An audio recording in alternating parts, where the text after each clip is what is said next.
You found it. Your home for the best content on your favorite team, the Fighting Tigers of LSU. Do us a favor. Subscribe to the channel. Leave your comments below. And be sure to smash that like button.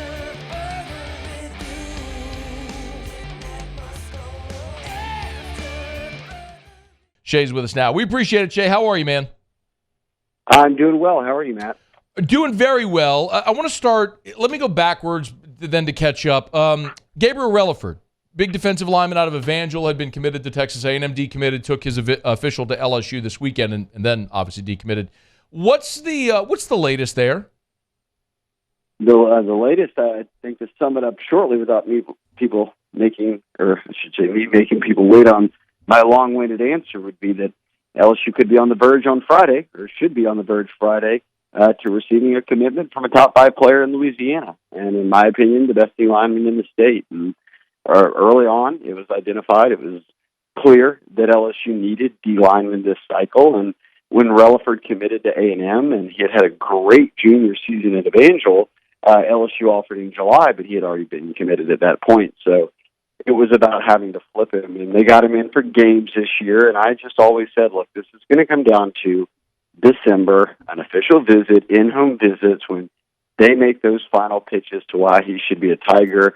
And kind of unbeknownst to me over the summer and kind of into the fall, that they would fire Jimbo Fisher, and then that would lead to defensive line coach Elijah Robinson not being part of the staff anymore. He took the DC job at Syracuse. He was the primary recruiter on Gabriel Rilford. So after this visit this weekend and all that shook out kind of simultaneously, actually, coincidentally, but fortunately for LSU on Sunday, and he announces his decommitment and at the same time says, hey, look, I'm ready to announce a final decision. You can put the pieces together. He does that coming off of a 3-day stay at LSU with his entire family. And I go back to when I first talked to Gabe when he got the LSU offer, and he was committed to A&M, but said, look, this is a dream offer for me. LSU's been my dream school. So I think that they had to put in the work here, but obviously their recruiting efforts appear to be on the verge of paying off and locking up another top 5 player in Louisiana, and maybe more importantly, a player at a position of real need, which is the defensive line. So Shay, Relaford's one guy. Obviously, we've seen a mass exodus at A&M. I mean, Walter Nolan's probably the biggest name there. I mean, there's players with other aside from Relaford now, who's a commitment, but other players there at A&M who've decommitted that have ties to Louisiana. Is there more possibility of adding guys from A&M as everyone's jumping ship in College Station? I mean, I think the number one guy I'm watching immediately is Jordan Gilbert. He entered the portal officially today and already announced his intention to enter the portal, but he was a guy at U-High that was a really good player. They just didn't really press for him a few years back, the old staff, I should say, and he ends up at A&M, and he was a starter for A&M, and he started this year until he got hurt, and that's when Jacoby Matthews moved in, another Louisiana guy, and became the starter at safety. So I know LSU's high on Jordan Gilbert, and the fact that he's now in the portal has my full attention. I think he would be the next guy that you would point to and say, hey, look, there's a guy from A&M, from Louisiana, that is officially in the portal, that's at a position of need, which is safety. I mean, look at it. You don't have Andre Sam. I know Major Burns walked on senior day, but he's got another year of eligibility last year. He felt like taking it. You could be looking at having to replace both starting safeties, obviously. And even prior to this, obviously, Greg Brooks was a starting safety. So that kind of core group of guys were the guys you leaned on the past 2 years. Now you've got to figure out, okay, are we trusting inexperienced guys there, not starters like Ryan Yates or, Jordan Allen or Dimi Toviano back there? Or do you go out in the portal and say, hey, let's grab at least one guy who we know can come in and start? And I think Jordan Gilbert fits that bill. Shay Dixon's with us, by the way, on 3 the Bengal Tiger on Twitter at Shay Dixon. Brian Kelly spoke on Tuesday morning and said the staff is out recruiting right now and said staff change decisions will be made when the dead period comes. Can you walk us through what that approach is? Meaning, how do coaches who might not be back next year go recruit and answer the question that kids may ask of, hey, are you going to be here? Look, I guess they get paid a lot of money to just keep doing your job until the job's no longer yours. And, those conversations, I guess, would be ongoing. But I'll give you an example. And I have no idea who the defensive coordinator next year is going to be, but tomorrow, Devon Keys, one of their top linebacker commits, and we've got an article up on the Bengal Tiger right now about it, and about kind of his entire recruitment. But he said, hey, tomorrow night, my mom and dad are getting ready. We're cleaning up the house and having dinner and eat with Brian Kelly and Matt House. So those guys are out there. They are recruiting. They're doing their job until Brian Kelly decides what is the next step. And he laid it out. I thought he had a great press conference today in terms of just being honest about it all, where he said, look, here's what we're doing right now. It's finish out signing day. We're looking at the portal. We're having to hit the road to recruit. Whenever the dead period arrives, we now know, okay, we're signing these guys, signing day's done. I can then fully evaluate the staff and make the changes that I deem necessary. And he used an old example, Matt, but he said Brian Van Gorder, who was his only miss at Notre Dame. I mean, he hired Clark Lee, Mike Elko, Marcus Freeman. These guys, Bob Diaco, he brought with him from Cincinnati, a Burroughs Award finalist. All those guys went on to become head coaches. So the miss was Van Gorder, and he said, look, I fired someone 3 games into a season once at DC, and he stood in my wedding. He said, I understand that these aren't easy decisions, but I'm willing to make them. And I think even more, look, that was 12 years ago or whatever.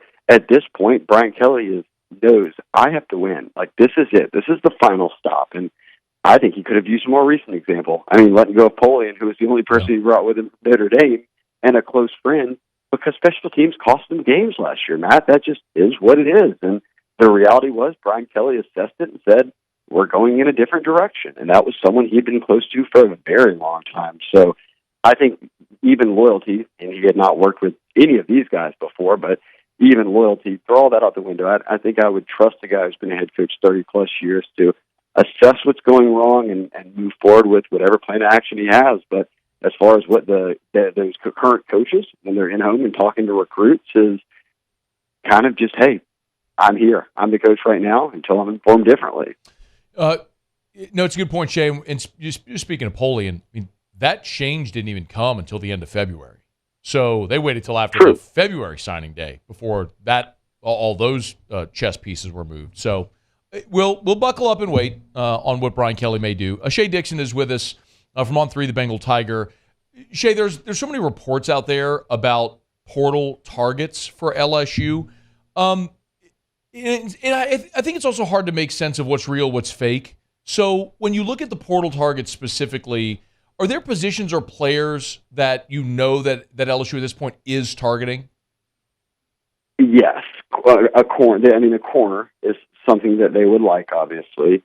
Safety, and I've mentioned Jordan Gilbert is a guy that they would love to add now that he's officially in the portal.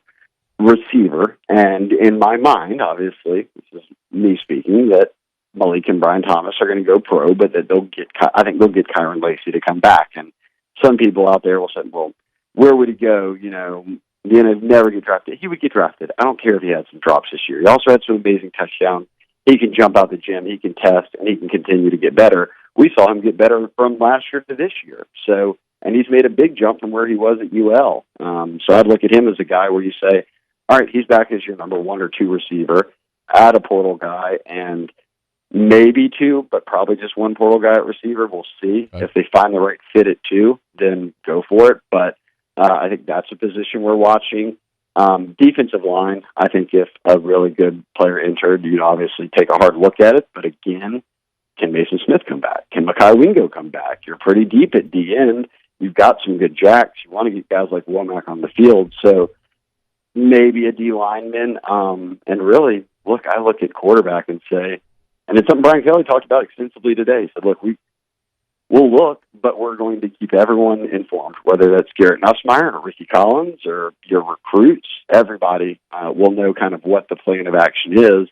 And for me, Matt, is something you've already talked about. I watched your show the other day where you broke it down, that call it an insurance policy, swing for the fences and bring someone in. If you think that you want someone to compete with Nussmeier to win the job, well, it doesn't matter to me. I've seen 2 transfer quarterbacks come in here and compete and win Heisman. So whatever route it is, I think that Brian Kelly said, hey, look, we're looking at it, and I don't know if it will be just a backup or if it will be someone who could honestly compete with Nuss or, but whatever it is, I think that this staff clearly knows, hey, we can't fully go into next year without at least looking around at options to give us some sort of backup plan to where if Nuss heads to the injury tent, you're not trotting out Ricky Collins, who's played one game ever and thrown 2 passes against Grambling. Like, I just don't think that's where they would want to find themselves at. So I'd monitor it. I've not heard anything at quarterback yet.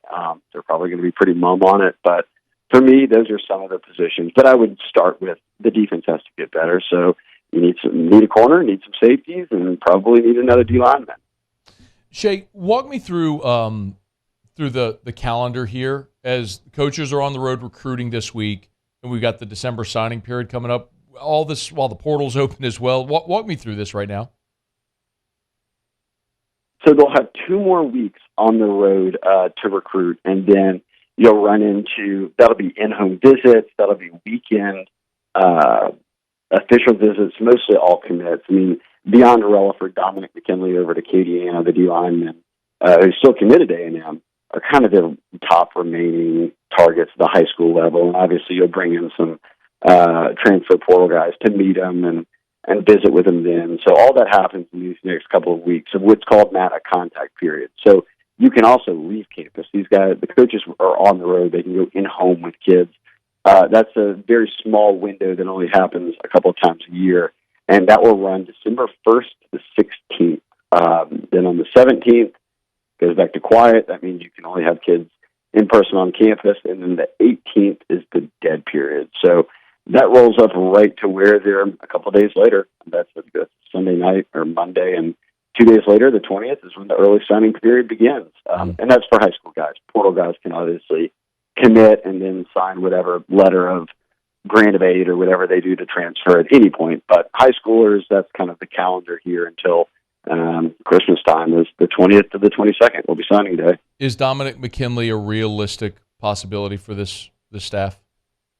I mean, I think realistic in the sense that Elijah Robinson's not the D-line coach anymore, and there's been staff shakeup, and does he really still feel like that's the fit for him, or does he go elsewhere? I also will note Texas has had buzz, and then I'll say, look, Relaford called LSU his dream school, like in interviews. He made visits. We haven't seen Don McKinley do any of that this season. He's been pretty quiet about things and just playing out Acadiana High season. So for me, Matt, I'd say if they get him on an official visit these next 2 weekends, then yes, I would consider it a real possibility. If he doesn't even come in and visit, I'd be a little surprised if he'd sign with LSU suddenly on signing day. All right. He's Shay Dixon, On3 the Bengal Tiger, on Twitter at Shay Dixon. Shay, man, it never really sleeps. And I know December is a really busy time with the coaches on the road recruiting, as just mentioned, and then the December signing period coming up here in a couple of weeks.